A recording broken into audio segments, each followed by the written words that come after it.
আমরা যারা অনেকে কাল্পনিক ডাটা তৈরি করতে চাই, যেমন এখানে আপনি যদি একটা স্টুডেন্ট লিস্ট তৈরি করে সেখানে সাবজেক্ট অনুপাতে মার্ক আপনি চাচ্ছেন, এখন এইখানটায় কাল্পনিক মার্ক যদি আপনি টাইপ করেন ম্যানুয়াল ভাবে যথেষ্ট সময় লাগবে। বাট আমাদের এমন একটি ফাংশন আছে যে ফাংশনটির মাধ্যমে আমরা সর্বনিম্ন থেকে আপনি কত নাম্বার পর্যন্ত চাচ্ছেন সর্বোচ্চ সেই ভ্যালুর ভিতরে সেট করে এখানে কাল্পনিক নাম্বার কিন্তু আপনি সেট করতে পারবেন। এখন দেখুন এইখানে সাবজেক্ট অনে এসে সেই ফাংশনটির নাম হলো র্যান বিটুইন। র্যান বিটুইন চলে আসলো।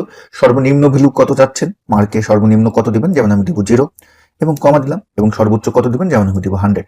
এখন এন্টার দেন, এবং আমি যদি এখন এই ফাংশনটিকে জাস্ট ডানে টেনে দিই এবং যদি আমি নিচে টেনে দিই, আপনি দেখতে পারবেন আমাদের কিন্তু ওই যে 0 থেকে 100-র ভিতরে যে ভ্যালুগুলো আছে র্যান্ডমলি এখানে কিন্তু তৈরি হয়ে গেল। এবং এটাকে যদি আপনি ভ্যালুতে কনভার্ট করতে চান, জাস্ট এই রেঞ্জটা সিলেক্ট করে কন্ট্রোল সি দিবেন, কন্ট্রোল ভি দিবেন, এবং নিচে যে টুলটি আসবে এই টুলটি ক্লিক করে 1 2 3 এটা ক্লিক করে দিবেন, তাহলে ভ্যালুতে কনভার্ট হয়ে গেল।